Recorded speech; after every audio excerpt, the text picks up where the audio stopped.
daghang mga issue sa Bible mga igsoon nga until now di nako masabtan. Apan ang pinaka mind-blowing, ang pinaka mind-bending igsoon mao kini. Why God loves me. Mao kini akong dili masabtan igsoon. Nganong ang Dios igsoon in love makinako. Nganong ang Dios igsoon patay na patay makinako mga igsoon. Unsa man naa nako mga igsoon. Nganong ang Dios in love makinako. In love makinimo mga igsoon. Pabatan ako sa buntag mga igsoon, akong lantawon, akong naong sa amin, ang akong makita usa ka tawo nga punong-puno sa mga imperfections, lost, shortcomings, but the Bible says, God loves me.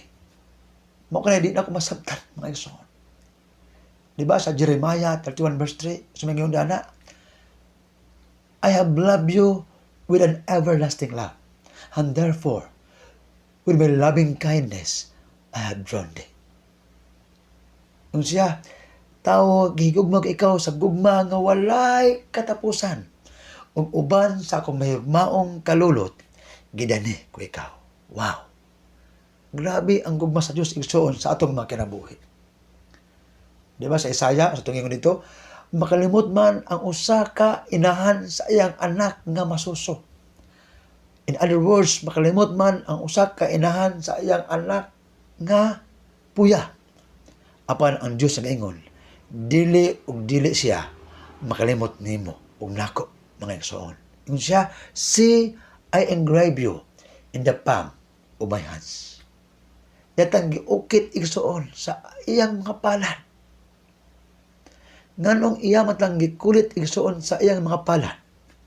Unsa may mga reasons mga igsoon, nganong ikaw ug ako iya matang gikulit igsoon sa iyang mga palad. Siya, see, I engrave you in the palm of my hands. Again, yun siya, makalimot man ang usa ka inahan sa iyang anak nga masuso o sa iyang anak nga puya. Dili ug dili gud siya makalimot nimo.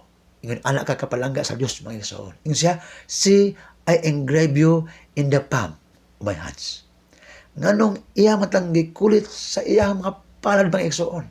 Di man sa iyang likod, di man sa iyang tiyan mga igsoon, di man sa iyang tikod mga igsoon. Iya tang gikulit sa iyang mga palad to remember him, you and me. Ingon anak ta kapalangga sa Ginoo mga igsoon. Mao na ang di na ko masabtan mga igsoon. Sa gugma sa Dios sa akong kinabuhi igsoon.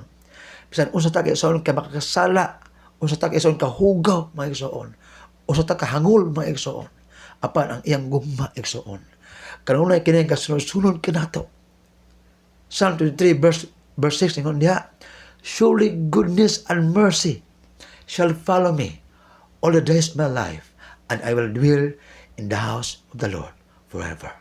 Ingon anak kay igsoon kapalangga sa Dios. He is a God who won't give up on you. Why? Because He loves you so much. He loves you. He loves me with an everlasting love. Hallelujah. So dalaga ng Diyos sa katapusan, He's a God who won't give up on you. Dalaga ng Diyos.